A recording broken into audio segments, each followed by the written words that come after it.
The Verge, foldable iPhone might look like two iPhone Airs stuck together. So didn't I say this? Didn't I say this on last week's live? One of them. I don't know which one. I said this. I know I did. This is the iPhone Air was a test for the new foldable, and to see what they can get away with their customers. Can they get away with selling an iPhone with worse specs than what the top tier phone sells for? Considerably worse, because they do that all the time. But this is a test to see if they can do that. I think all of these, and we talked about this in the Discord. If you don't know, we got a Discord, Rants About Tech. Link in the description if you want to join.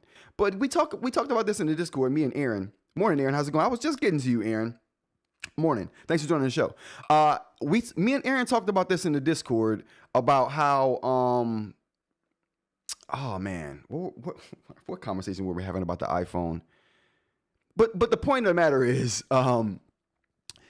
this particular device right here is a test to see what Apple can get away with, see what their customers are okay with buying and taking less of. You take a less camera. There we go. Me and Aaron was talking about the concessions you have to make for the iPhone Air. You're getting a worse camera. Who cares to me, really? Because all cameras on these cell phones are so good these days. Yeah, the Pro has a better camera, but that's being nitpicky. Yeah, it has a better camera, but you'd have to be a pixel peeping sleuth to be able to discern the difference between the iPhone Air pictures and the iPhone Pro. Especially if the person who's using the iPhone Pro doesn't know how to use manual features, then it doesn't even really matter at that point. So to me, the cameras, that's not irrelevant, but it's negligible. They're all good. They're all going to give you really good pictures these days, no matter what phone camera you're going to be using, especially if it's a top tier phone like an iPhone. I think you're still getting the top tier processor in there, but you're not getting, what else you're not getting with the Air? I don't think you're getting I think you're still getting the best screen they have too. The battery's not going to be as big, so you're gonna like lose out on some battery life. But who cares? You have to charge a little more, but these phones all have decent battery life too. Like maybe the Air won't last you all day like the Pro will, and that's variable. That depends on your use too. So it could last you all day. It could last you all day. Let's go to the chat real quick. Aaron says, good morning. He loves the Air.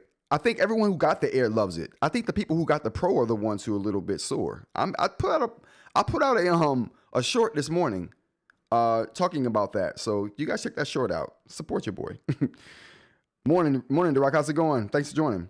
That thing is super slim and lightweight. It's the only reason I want one of the new iPhones is because of that Air. I would not have any FOMO right now if not because of that Air. I had the Pro Max in my hand and hated it once I picked up the Air. You're not alone. You're not alone, Aaron.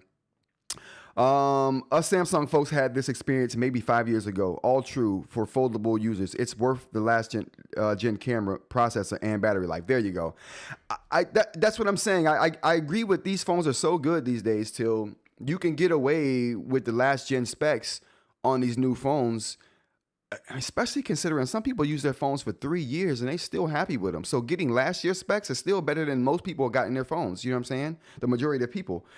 And they're still working fine. So you make concessions for that, but those concessions to me are minimal in comparison and pale in comparison to the bonuses you're getting with the look of the Air. The Air just looks beautiful. Hold on. Can we get a picture of this thing? That thing is beautiful. And people complain about the little battery pack you got to put on. You put on it to get extra battery life. I'm like, I'm glad they offer you something to get extra battery life. Who cares? Like, give me that thin phone. I'll make add-ons for when I need it. If I'm just going to be out for a few hours, I know I don't need that add-on. It's going to be a super slim phone, sexy looking. I like that. Then I'm like, okay, if I know I'm going to be out for extended periods of time, going for a day trip, I'm going for a hike or something, then I throw a little battery pack on. I throw the battery pack in your pocket or in your bag. Yeah, I don't mind that. I don't mind that. That phone is beautiful. That phone is beautiful. What else we got in the chat here? The battery life catches up with optimization. My Flip easily lasts over a day. Yeah, and all of these phones have the machine learning in them to optimize for battery use, right? And that happens over time and with use of the phone. Still though, it may not last you all day like the Pro. Get that battery pack. Plan on charging when you're sitting down at your desk instead of not charging. I mean, I would make all kind of concessions for that phone because it's everything in it is absolutely good enough.